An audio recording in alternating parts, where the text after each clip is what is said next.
The Honda Odyssey has been around for a long time, and it has gained a reputation for being a reliable, affordable, and a practical alternative to full-sized SUVs. This 2023 Honda Odyssey Elite is still one of the most popular options out there, in spite of it not offering a hybrid powertrain or all-wheel drive. So is this the best minivan you can buy in 2025, or are you better off with the used Toyota Sienna? Let's go ahead and find out.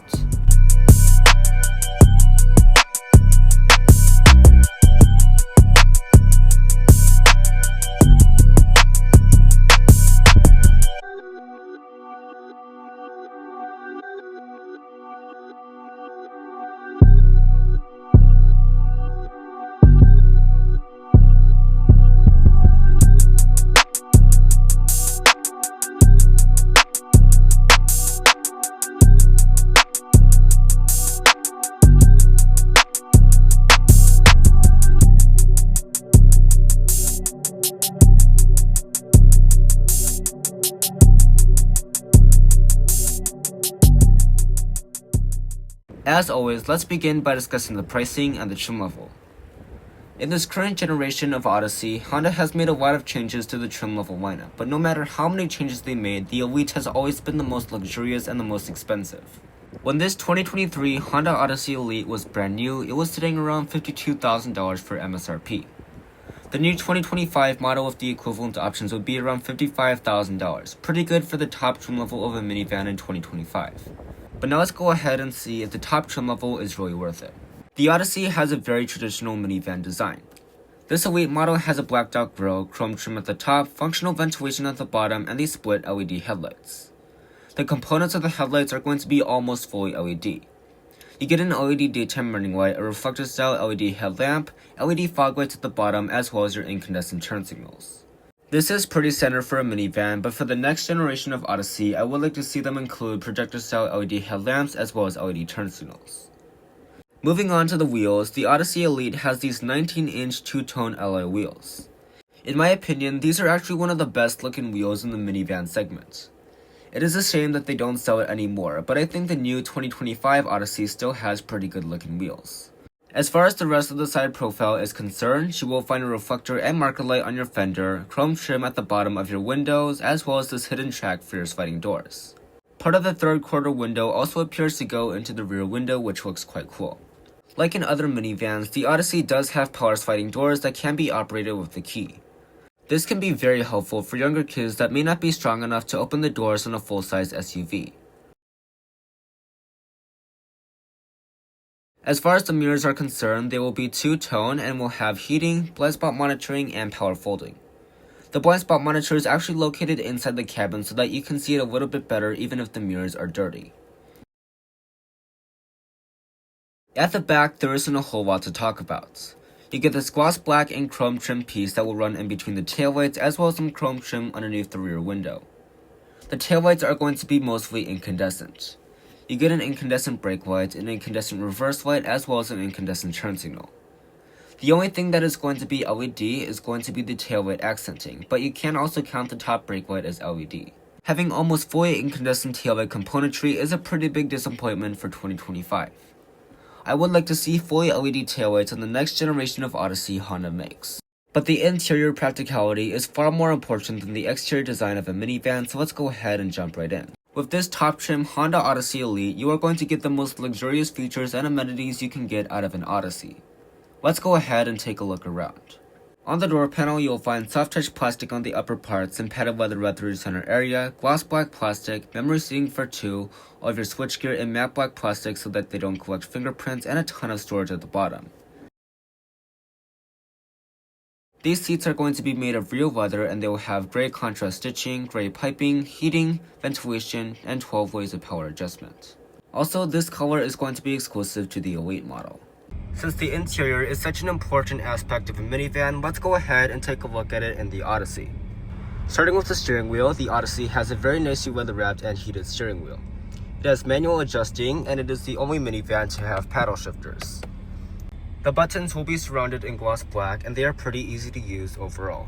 Since this model is only a 2023, you do not get the half analog and half digital gauge cluster. Instead, you have this big screen in the middle with analog gauges on the side.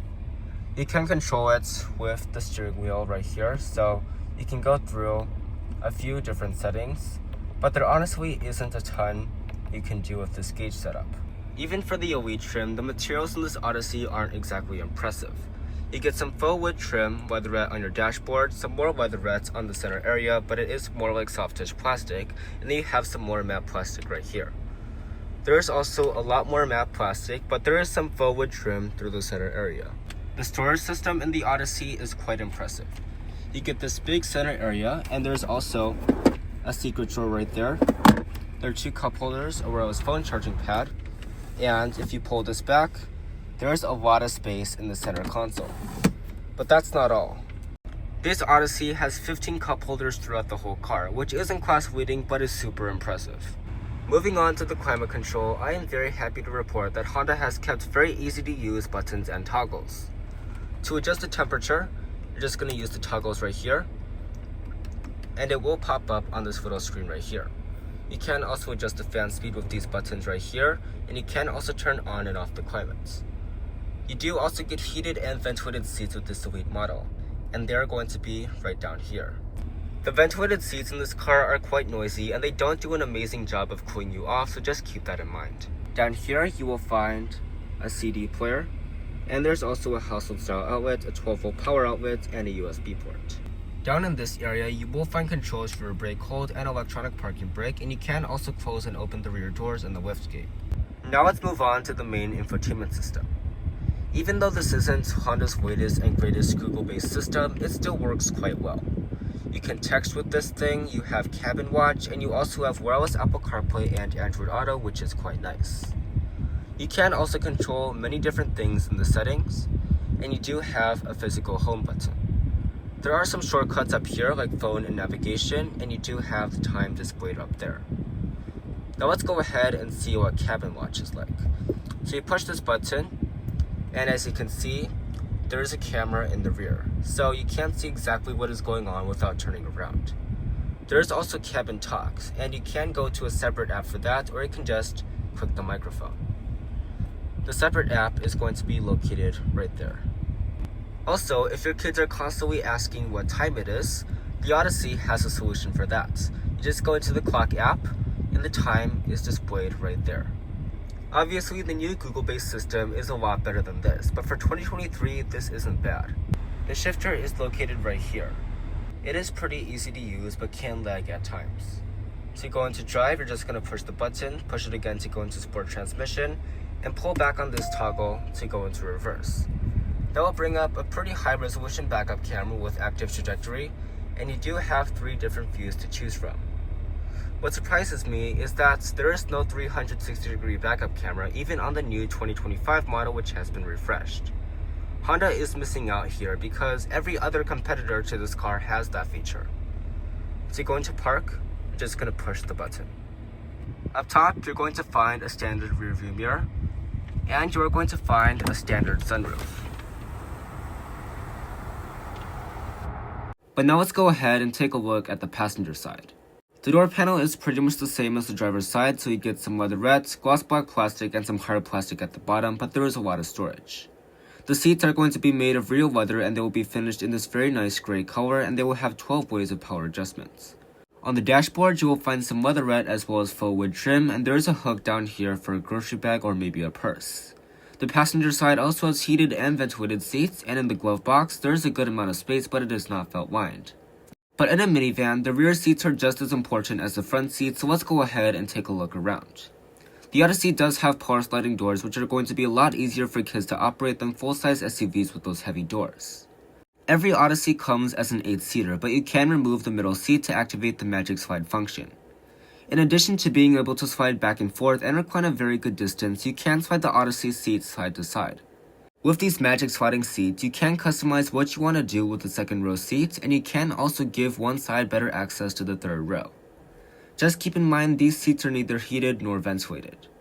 If you don't want to take out the middle seat, that is completely fine because you have a fold-down armrest with 3 cup holders. In the back of the Odyssey, I have plenty of legroom and there is a seat back pocket. All Odysseys also include a second seat back pocket for something like a phone. On the B pillar, you will find these extra set of vents as well as this button to close and open the doors. With these power-operated doors, your kids will no longer have the ability to open the door too fast and hit another car. On the door itself, you will find a cubby, a cup holder, and these sunshades. Sunshades are always a welcome feature on a minivan. In the middle area, you will find 2 cup holders, 2 USB ports, and an HDMI outlet for your rear entertainment system. The rear entertainment system actually folds out of the ceiling, which is something you don't see every day.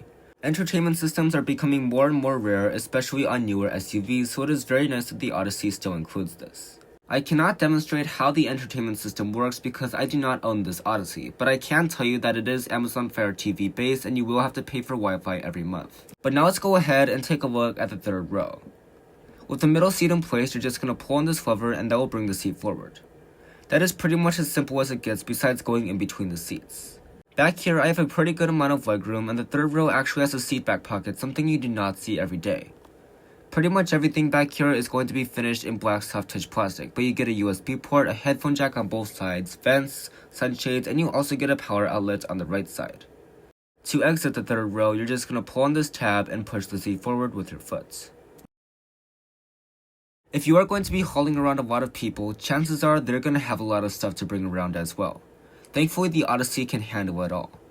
The Elite model does come with a hands-free power tailgate, but for now, I'm just going to use the key. Behind the third row, you'll find 32.8 cubic feet of space, as well as some cubbies on both sides. You also get a power outlet for tailgating. There are also multiple hooks on the back of the third row seats, and you can actually fold down the third row in a way that it is a bench for tailgating. Parents can also use this feature to watch their kids' sports games. To fold down the third row, you're just going to pull on this tab and fold it right into the floor. That will give you access to 86.6 cubic feet of space. If you fully remove the second row seats, you will have access to 145 cubic feet of space, which is just an insane number for any car in general. And here is how you fold up the third row seats. You're just going to pull on the handle, and then pull on the second tab to recline it to your liking.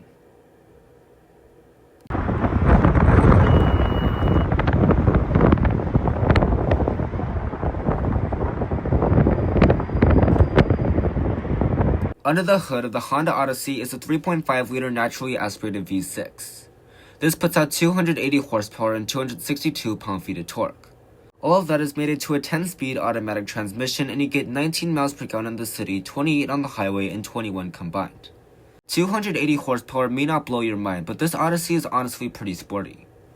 0 to 60 comes in at 6.5 seconds, and this minivan also has paddle shifters. Unfortunately, there is no hybrid option yet, and there's also no all-wheel drive offered, so just keep that in mind if you live in a snowier state.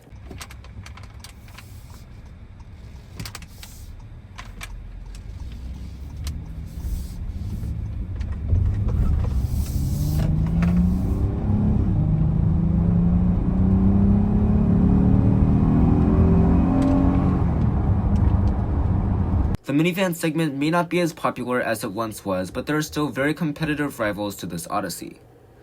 The only competitors are the Toyota Sienna Platinum, the Chrysler Pacifica Limited, and the Kia Carnival SX Prestige.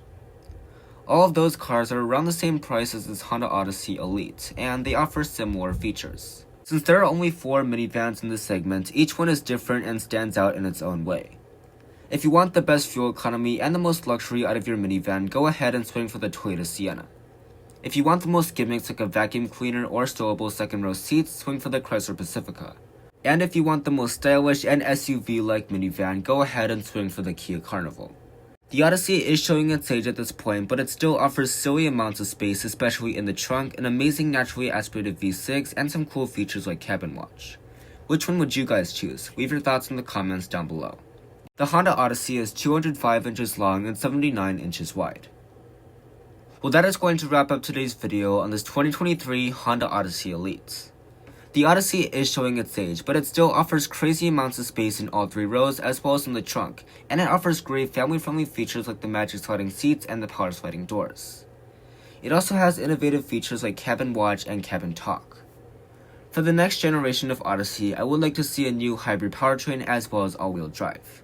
But tell me what you guys think. Would you buy this Odyssey, or would you swing for something like the Toyota Sienna, Chrysler Pacifica, or Kia Carnival? Be sure to leave your thoughts down in the comment section down below. Thank you guys so much for watching, and I'll see you in the next one.